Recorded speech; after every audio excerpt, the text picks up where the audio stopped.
Hi everyone, it's Phil Frost from Main Street ROI, and I want to welcome you to this presentation about the 5 steps to get your home inspection business ranking on the first page of Google. And I want to thank the International Association of Certified Home Inspectors for organizing this presentation.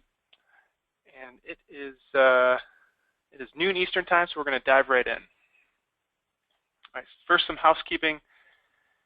If you're new to GoToWebinar, I want to let everyone know that there's a questions box. It should be in the upper right-hand corner of your screen, and you can just type in any questions you have. I'll address those throughout the presentation, and if there's anything I don't get to, I'll try to cover that in a live Q&A at the end. And to make sure everyone knows where that question box is, I want to do a quick test here. And if you could just type in where you are calling from. I know we have quite a few people on the line today from across the country. So if you could just find that questions box in the upper, it should be in the upper right-hand corner of your screen, and just type in where you are calling from. And I see some answers coming in now. We've got Bill from Youngstown, Ohio, Martin from Oklahoma, Tyrone, Oklahoma. Another one from Ohio here, Scott from Sandusky, Ohio. Phil's from California, and Andrew from Canton, Georgia. All right, looks like got some folks finding the question box, which is good. So again, just type in any questions as I'm presenting, and I'll address those as they come in. And I also recommend everyone just turn off any distractions. You'll get the most out of this presentation if you turn off your email, shut down from all of your social media, and probably just turn your cell phone off. All right, here's what we're going to cover. I want to go through some important Google updates that you really need to understand if you want to be successful with what's called search engine optimization or SEO, and that's the process of getting your website to rank on the first page of Google. I'll talk about 3 old school SEO tactics to avoid. These are tactics that used to work well, and a lot of actually consultants and agencies were doing this, getting websites to rank high, but these tactics you want to avoid because they'll actually get you into trouble now. I'll go through 2 tactics to get ranked in as little as 30 days. A lot of people think that SEO takes a lot of time, several months to years to get on the first page. There are actually some tactics you can use to get on the first page very quickly, and I'll walk through those. I'll obviously go through the 5 steps or the 5 rules you need to follow to get ranked on the first page of Google. And then for all the attendees, I do have a free gift to help you get started right away. Now, out of respect for your time, I want to go through who this webinar is for. You'll get the most out of this if you already have a website. We'll be talking about how to get your website ranked on the first page of Google. So obviously, I'm going to assume you have a website. I'm going to assume you provide top quality services. You want to be recognized as the #1 provider in your area. You obviously want to know what it takes to get ranked #1, and you're willing to take action, and more importantly, consistent action, because SEO is not a set it and forget it type tactic. This is not for you if you're just looking for ways to trick Google. A lot of people are under the misconception that SEO is really about tricking Google, and I'll talk more about this later in the presentation, but it's really not about tricking Google. It's more about partnering with Google. And this is not for you if you just want to set it and forget it type solution. This is or a completely hands-off solution.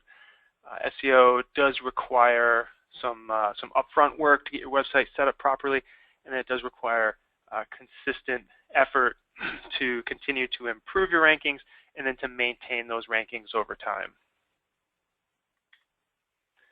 Now, if you're wondering who am I and why should you listen to me, again, my name is Phil Frost. I'm the founder of Main Street ROI, and our business provides digital marketing services as well as training like this training today.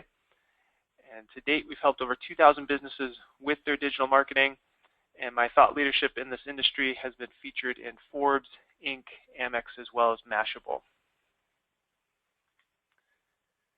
And I'm also the very proud father of these cute kids here. And that's my wife on the left, that's Erin. That is my 1.5-year-old son on Erin's lap, that's Emmett. And that is my cute daughter on the right, Violet. She is going to be 4 years old in January. And that's a picture in our apartment on the Upper West Side of New York City. All right, as I mentioned earlier, I do want to get everyone up to speed on some important, first of all, the important history of Google, as well as some of the important Google updates. So back in the day, you may remember the days of Alta Vista. That was one of the first search engines ever. Back then, SEO was super easy. Literally, all you had to do was put the keyword that you wanted to rank for. Let's say it was home inspector. If you wanted to rank for that keyword, you would just put that phrase on your page more times than anyone else has it on their page, and your website would likely be on the first page of Google, or sorry, Alta Vista. Now, because it was so easy, you might remember using those search engines and seeing a lot of spam. In fact, you would see even porn sites on the first page for completely irrelevant searches. It was just very easy to manipulate the search engines and get a website to rank #1. So with that in mind, the search results were not very good. But then Google came entered the market around 1998, and they came armed with this ingenious algorithm that not only looked at how many times the keyword was on the page, but also looked at how many other websites, were linking to that website. And each link to a website was basically a vote in their favor. So if I linked to your website, I'm telling Google, hey, I think this website is a legitimate business, it's credible, and probably deserves to rank high. I'm giving it that vote of confidence by linking to it. Now with that algorithm, it was much better than the old days of Alta Vista, and Google's search results didn't have as much spam, and they naturally became the #1 search engine, and really haven't looked back since. Google is by far the #1 search engine. Here's a very important point. Google depends on search ad revenue. And if you're not aware, if you go to google.com and do a search, any keyword like home inspector, you're going to see businesses advertising. And when people click on those ads, Google makes money. And that's actually the majority of Google's revenue. And because of that, so they depend on people going to Google and really relying on Google as their source for information. With that in mind, they have to make sure that the search results do not have spam in them. And that's why some of the smartest people really around, Google hires some of the smartest people to make sure that their search results are the best they can possibly be. And they make sure that anyone that's trying to trick Google or get a website that doesn't deserve to be ranked #1 on the first page, they really work hard to get those websites out of the first page of Google, because at the end of the day, that threatens their business model. They don't want people searching in Google and finding a website that really doesn't belong on the first page. So it's a really important takeaway. Google depends on their search ad revenue, and when people try to trick Google and get websites that don't belong on the first page, that threatens their business model. And because of that, they've released a lot of updates over the past couple of years. And here are some really important ones that affect how you approach SEO or search engine optimization. The first one is called the Panda update. Now, you don't have to memorize this, really just going through this so you understand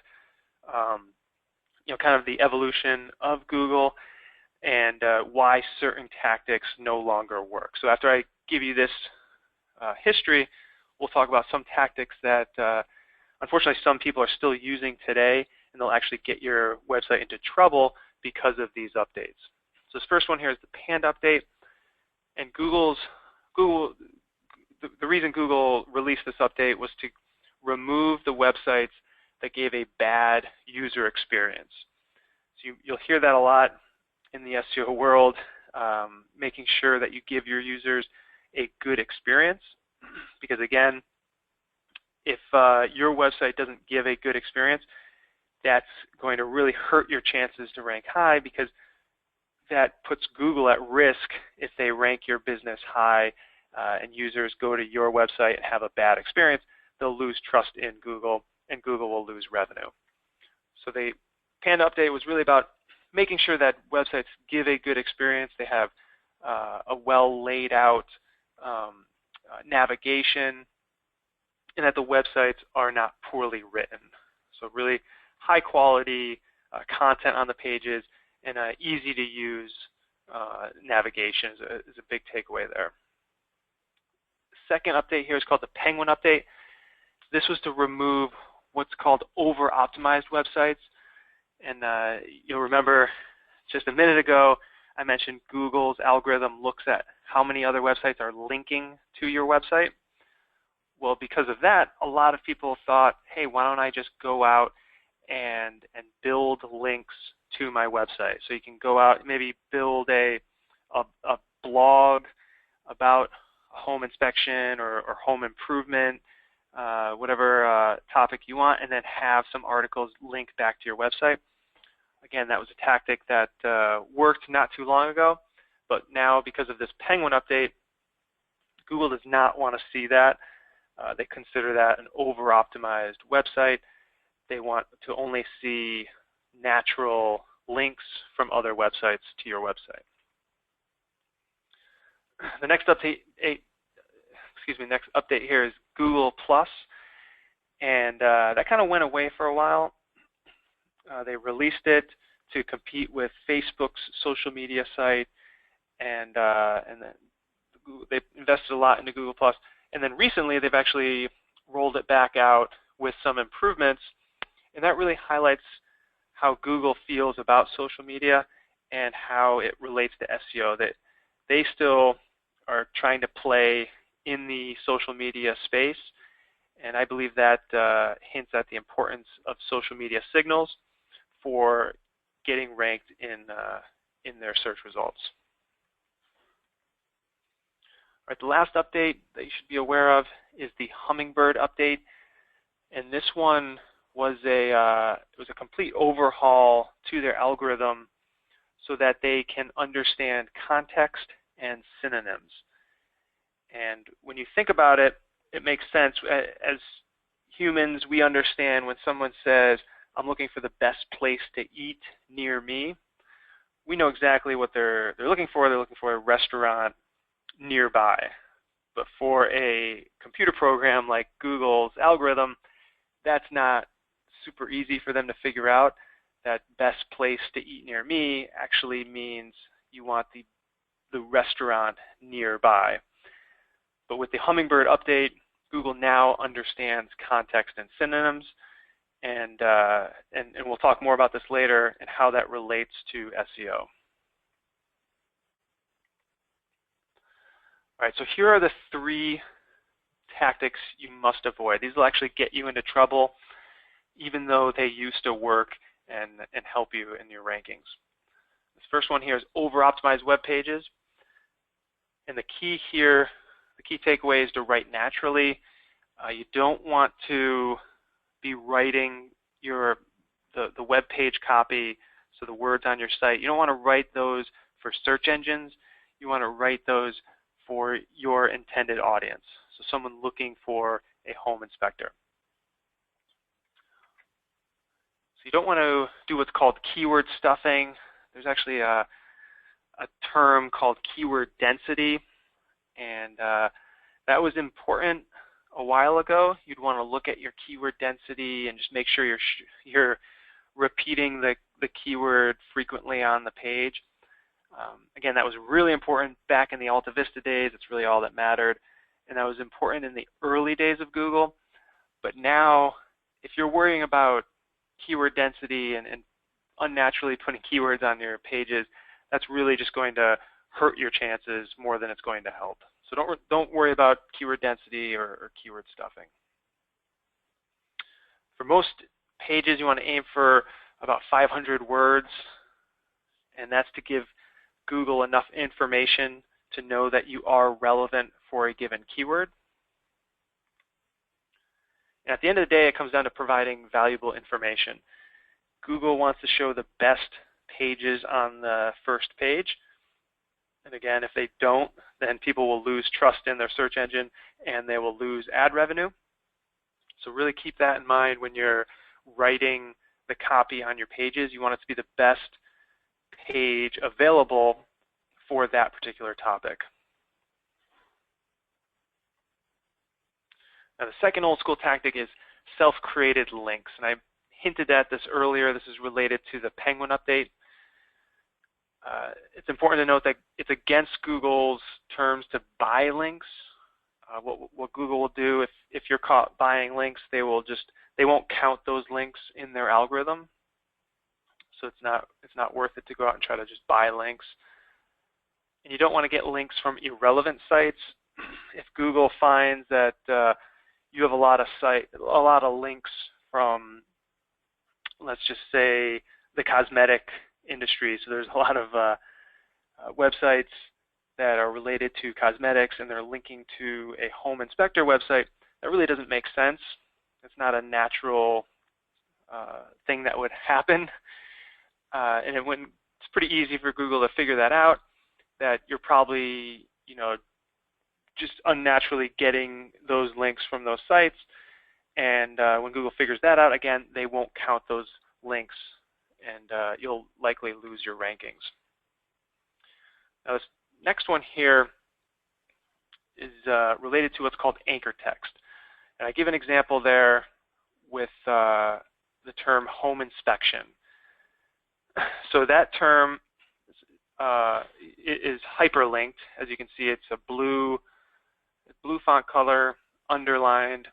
We all know, based on using the internet, that when we see something like that, that's a link.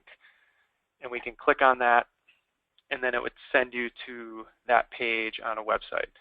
So that phrase, because it's hyperlinked, is called anchor text, because it's the anchor text of that link. If basically Google looks at the anchor text of all of your links, and that's just another factor that they look at to see if you're relevant for a particular keyword. So if you have a lot of links that say home inspection, then Google knows that you're relevant for that keyword, home inspection. And now that you know that, you might think, oh, I should go out and just get a ton of links that say home inspection. And that's what a lot of businesses did, and that's what a lot of agencies and consultants did.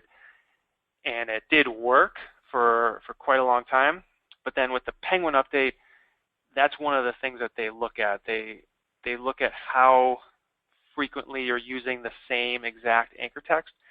And if you have a disproportionate amount of links using the exact same anchor text, that's going to get you into trouble because of that Penguin update. And the key takeaway here is just to focus on naturally getting links. Don't think about SEO as trying to trick Google, trying to build links. You're trying to ideally have content on your site that people would naturally want to link to. Right, the third and final SEO tactic you want to avoid is unnecessary SEO pages.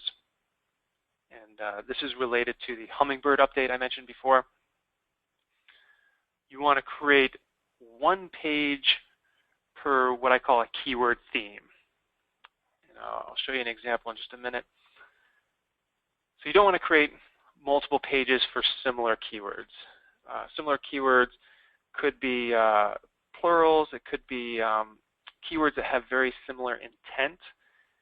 And the example I'll show you here is home inspection in NYC, which is what somebody might search locally here in New York City, versus NYC home inspection.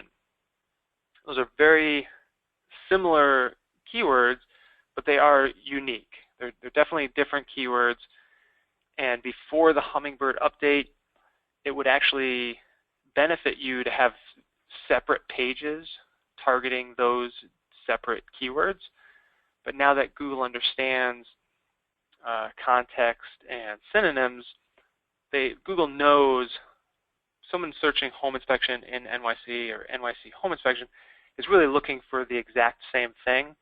They're looking for the same page on your site. So you only need one page, and you can have that one page rank high for both of those keywords because they have the same intent.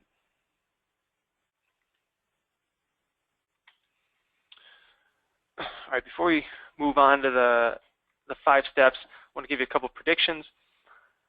Google's definitely going to continue to fight SEO spam, or people trying to manipulate the search results. And that means when they find that you're keyword stuffing or unnaturally getting links, you're going to get hit with a penalty and you will lose your rankings. And same thing with unnecessary pages for similar keywords. If you're not aware already, mobile and local signals are rising in importance. More and more people are using mobile devices. Actually, more people use Google on mobile than desktop now. And very soon, Google is going to actually use the mobile version of your website as what they look at to analyze your rankings. So it's kind of a heads up. If you don't have a mobile optimized website, you absolutely need to do that. Really, ideally before the end of the year, because changes are coming very soon that are going to hurt businesses that don't have a mobile website. And I hinted at this earlier, social signals will become more important. I see that just basically by the sheer fact that Google is investing a lot of money in Google Plus and trying to get more and more social data. I see them incorporating that into their algorithm. So at the end of the day, SEO is not about tricking Google. It's about partnering with Google to really help their users. That's the mindset you want to be in with SEO. You want to figure out how can you make your website be the best it can be so that Google wants to show it for people searching particular keywords like home inspector, home inspection. So what are people looking for when they are searching in Google for those keywords? And then you want to have a page on your site that gives that searcher exactly what they're looking for. In SEO, really, the analogy here is that it reflects the real world or real relationships. So in the real world and in business, you want to have people talking about you. You want buzz. You want to get a lot of referrals. And the same is true online. You want people talking about you, which would be in social media. You want people sharing information about you and linking to your website. You want people reviewing your business. Online reviews are a big factor. And again, referencing your information would be those links back to your website. And I talk about all that, and I mention the future of SEO because for this point, and this is a great quote by Wayne Gretzky, a good hockey player plays where the puck is. A great hockey player plays where the puck is going to be. So if you want to be successful with SEO, you really need to know where SEO is moving. And that's why I wanted to give you that background in terms of where SEO has been, how it has evolved, and ultimately where it is going into the future, so that you can position your website for long-term success. Okay, so now let's dive into the 5 rules or the 5 steps to follow, and I call these the 5 R's. The first R is research. And by research, I mean keyword research. And the tool I recommend you use is called Google's Keyword Planner tool. If you go to Google, literally just go to google.com and type in Keyword Planner tool, it should be the first result. And it works like a thesaurus. You will type in the keywords you think your prospects are searching for, like home inspector, home inspection, and home inspection company. Put those into the Keyword Planner tool, click search, and it will show you how many times people are searching for those keywords that you typed in. And the tool will also give you other relevant search phrases. So that's why it's like a thesaurus. It'll show you other similar phrases. It will also show you how many times it's searched, so you want to focus on the keywords that have what's called search volume greater than 0. So if the tool is telling you that whatever phrase you typed in has 0 search volume, or it's searched 0 times, that's obviously not a keyword that's going to be very valuable for your business. So you want to focus on the keywords that have search volume greater than 0. And even more important than that is actually focusing on what's called buying intent. It's a real important takeaway today, this concept of buying intent versus research intent, because there's a lot of people going to Google doing research and they're not looking to hire a home inspection company. They are just doing research. And the example here would be the difference between someone searching home inspection company in NYC versus is a home inspection required in NYC.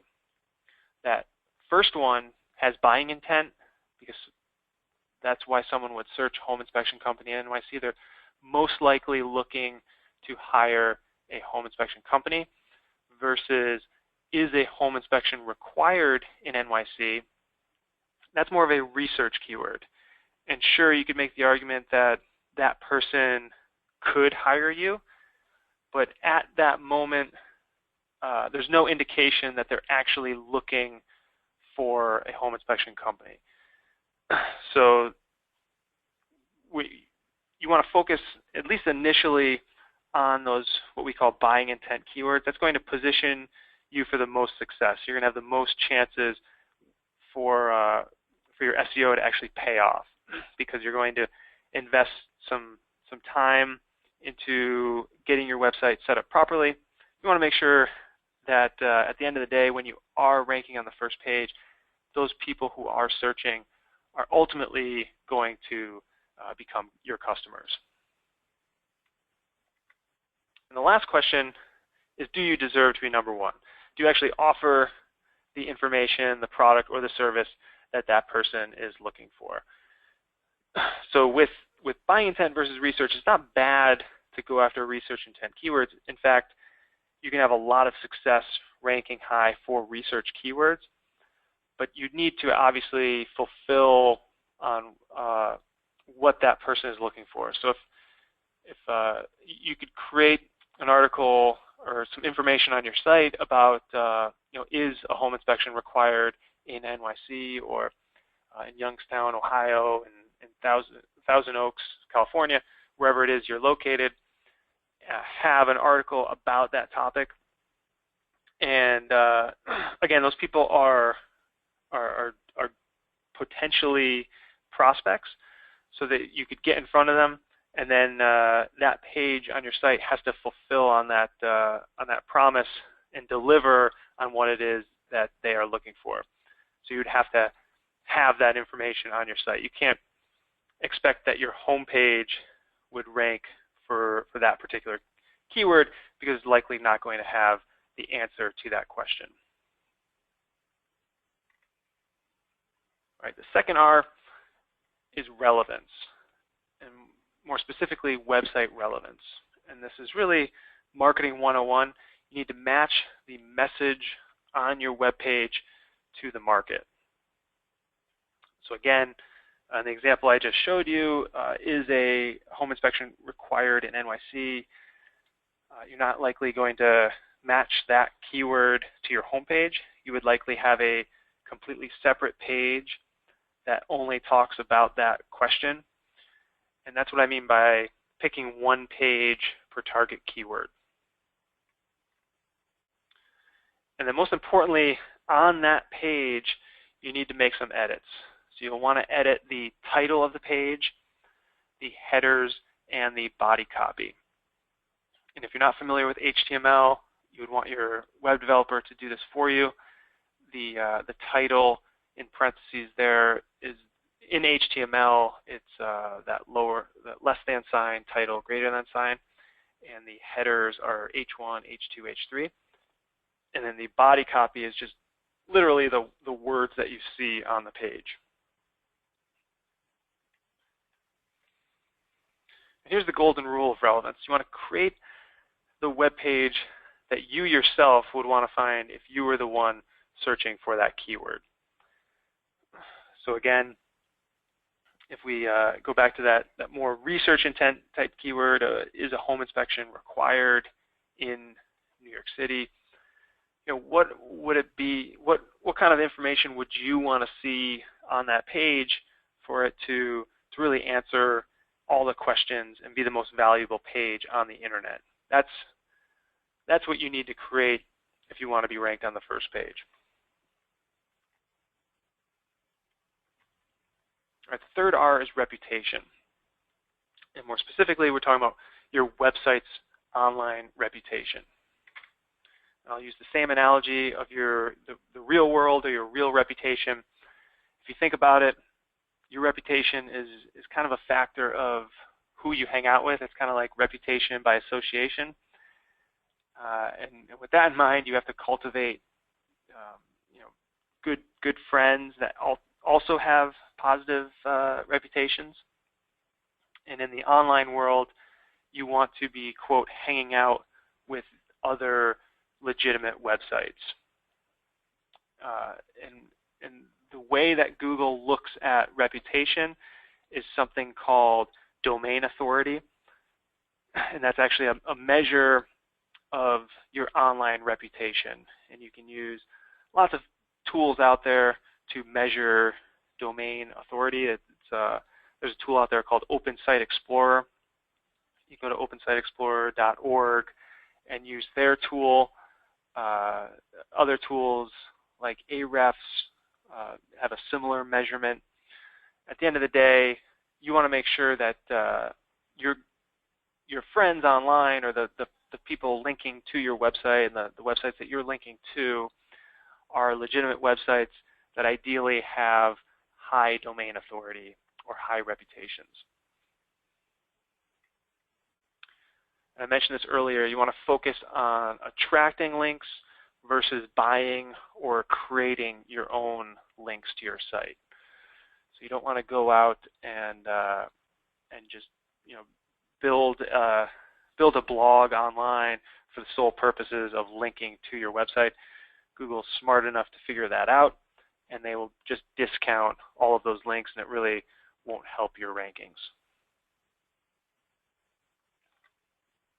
All right, I promised earlier I'll give you 2 tactics where you can get ranked in as little as 30 days. I want to go through those tactics right now. And the first tactic is something called piggyback SEO. And what you will do here, now that you understand those first 3 steps, this will make a lot of sense. You can piggyback on what are called high authority websites or high domain authority websites. Examples here are YouTube and PR Web, which is a press release website. Those sites have high authority in Google's eyes. So what you can do is actually publish content on those websites, and you want to put your keyword in the title of the content that you publish. And since you're publishing on a website that already has a really strong reputation or a high domain authority, that takes care of that step 3 that we already talked about. And step 2 is relevance, and you're going to make the content relevant by putting your keyword in the title. And since you've got that covered, you will naturally rank high. That page will naturally rank high in Google. So here are some examples. This is an article that I published on another website called kissmetrics.com, and that has a high authority, strong reputation. You can see the keyword at the top here is how to create a Google AdWords campaign, and the title of the article that I wrote is literally called How to Create a Profitable Google AdWords Campaign. So that the title matches the keyword, so we've got a very relevant article, and we have it published on a website that already has a strong reputation, and because of those two factors, it naturally ranks high. And this is right on the first page. It's the only pages outranking it are Google's own page and an entrepreneur article. Here's another search, Google AdWords campaign, and the only sites or pages outranking this article are Google's pages, so 2 from Google, and then my article is number 3. So that's piggyback SEO, and the second tactic is what's called local SEO. And the local SEO is really a subset of SEO, or search engine optimization, and it's specifically to get local businesses ranked on the first page. And the reason Google made this shift and they're showing local businesses on the first page is just because more and more people are searching for local businesses, and they're a lot of times doing it on their mobile devices. So you've got 20% of searches that are local, 40% of mobile searches are local, and 97% of consumers search for a local business online.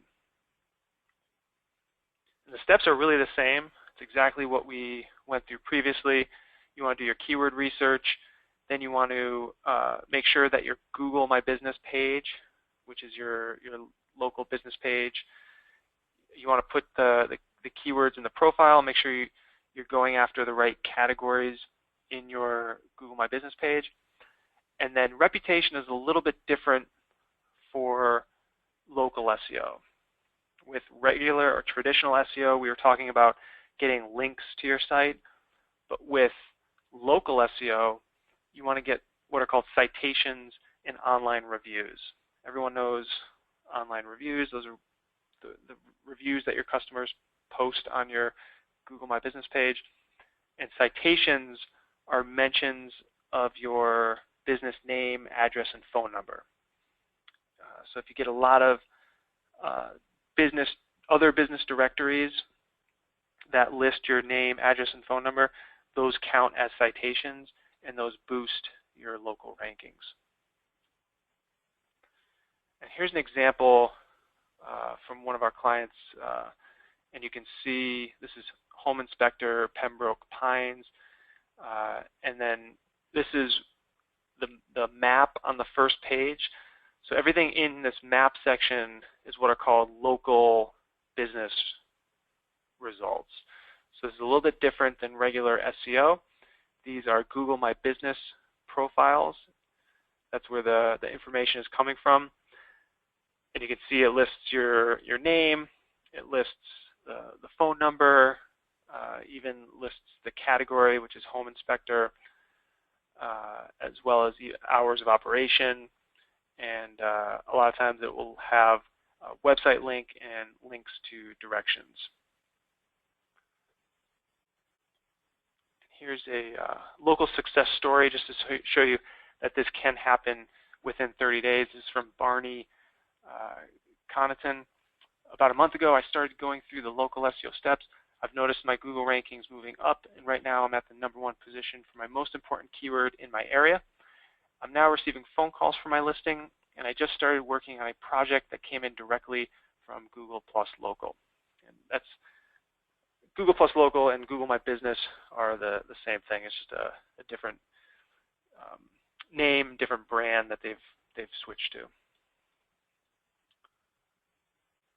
right, so here's a quick recap. We talked about the 3 steps, or the 3 R's: research, relevance, reputation.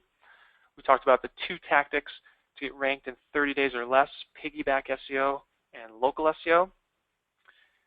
And the 4th R is my favorite R. That's revenue, because at the end of the day, the goal is to generate revenue. It's not to rank high in Google. Even though this presentation is about how to rank your business on the first page, ultimately the goal is to get people to click on your listing and or your website, and then either call you, complete a form, or come to your office. And there are really 3 factors when it comes down to your SEO revenue. First, you need to have compelling website copy, and some factors there are having social proof, having testimonials and reviews. You want to make sure you post those on your website. That's because most people are extremely skeptical. Unless it's a referral, if it's someone that has never heard of your business, they're going to be very skeptical. So that's why you want to put social proof on your site, have those testimonials and reviews front and center, and you want to have a strong CTA, or call to action. And again, that might be to call you or complete a form on your website. The next factor here is a lead magnet, and that is it's typically a free report. And I'll just use the same example I was using before. You could literally have a report that talks about is a home inspection required in your area, something like that. So that could be a report that you offer to the prospects that are visiting your website, or it could be 5 things to look out for when you're considering who to hire for your home inspection, or 5 things that your home inspection could find that could change the value of your home. So those are some examples. At the end of the day, it's a report on your website that your prospects would want to read, and you would have a form to collect email addresses in exchange for that report. And we call it a lead magnet because it attracts your prospects, because it would have a compelling headline and creates leads for you or your sales team. Then you can follow up with them. The reason why you want to have a lead magnet is because the vast majority of people that come to your site are not ready to buy right away. They might even be doing research, let's just say late at night. They might be just in line at the grocery store doing it on their mobile phone. So they're not ready to pull the trigger, or they might not even have time to call you right at that moment. But if you can get them to give you their email address, then you can follow up, nurture that lead, and then eventually get them as a customer. And then the third factor relates to step number 1, which is keyword research. And you want to make sure you're going after the keywords and ranking high for the keywords that are searched by your prospective customers. And that's really making sure that you're ranking for what are called buying intent keywords. And the last factor here is just to make sure you're tracking your return on investment. And to do that, you want to install Google Analytics, which is a free tool. You can just go to analytics.google.com or google.com/analytics. Both of those pages will send you to the right page where you can sign up for a free account and get Google Analytics set up and installed on your website. All right, the 5th R is responsibility. So ultimately, who is responsible for your search engine optimization? And I want everyone to remember that SEO is not a set it and forget it strategy. There is upfront work, especially with the research step and getting your website relevant for your target keywords, but then building up your reputation is what takes time, and that's really the ongoing effort. And I always advise businesses to only delegate the SEO after you understand how it all works. So a big mistake that I see businesses make, they don't really understand SEO, and then they go out and try to vet agencies or consultants, and they don't really know what they're looking for. But by attending this webinar, you should have a pretty good understanding of how SEO works. You have a pretty good understanding of the history and some of the major updates to Google's algorithm, so that you could have an intelligent conversation with a consultant or an agency and make sure you're hiring the best company for your situation. And this slide here, I love this picture, is just to highlight the fact that Google updates, they can be a bit scary, and you'll hear a lot of buzz in the industry about a new update that Google is going to roll out, and a lot of businesses get scared about that. But the better mindset is that those are opportunities. Whenever Google makes a big update, as long as you're following best practices and not trying to trick Google, then when Google makes these updates, that really should benefit your business, because that will push down in the rankings any of those businesses that don't belong on the first page, and that opens up a spot for you to jump higher in the rankings. All right, I promised a free gift for all of the attendees, and I really want everyone to know if SEO is a good investment for you. So that's really the gift here, is to do what's called an SEO opportunity assessment and answer that question. Is SEO a good investment for you? You'll get a website review. You'll get initial keyword research. We'll take a look at your current Google rankings. We'll take a look at some of your competitors, so do competitor analysis. You'll get a 30-minute SEO consultation. And all you have to do is answer yes if you want this. Let me get that poll on the screen 1 second.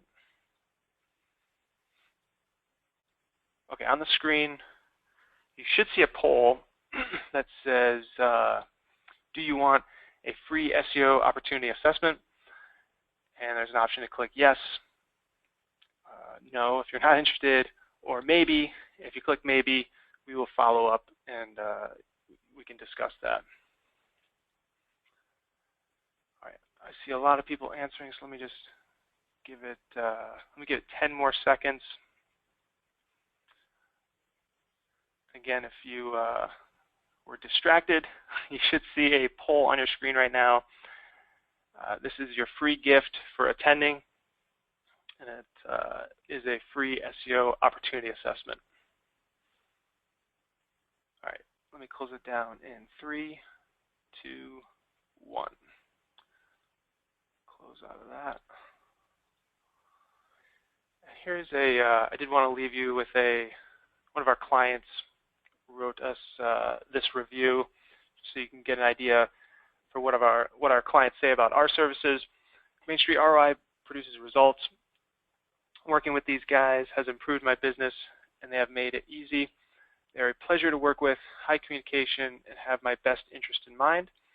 Most importantly of all, I never feel like I'm talking to a hired gun when I email these guys. I value and consider them a part of my team. And that's from Jordan Conover. All right, now we'll open up to live Q&A. If you have any questions, just type those right into the questions box. I'm going to get a drink of water. Now, I do have this reminder. It's mainly a reminder for me to ask everyone to please answer the survey at the end. That's really important for us to get feedback, make sure we're providing really good training. And there's also a question for additional topics. So if there are other marketing topics that you're interested in, please send that in as your feedback. And we do consider that for future webinars, especially this time of the year. We're planning 2017, getting all of our trainings on the calendar. So if you have any ideas, we'd love to hear them, and we'll get those on the calendar. All right, I don't see any questions coming in. What you can do, though, if you do have questions after we close this down, you can email info@mainstreetroi.com. You can call toll-free 888-405-0307. You can also go to our website. And again, if you could just please complete the very brief 5-question survey, I'd love to get your feedback. And with that, I think we'll close it down. I hope everyone enjoys the rest of their Tuesday. And if I don't talk to you before next Thursday, enjoy Thanksgiving. All right, take care.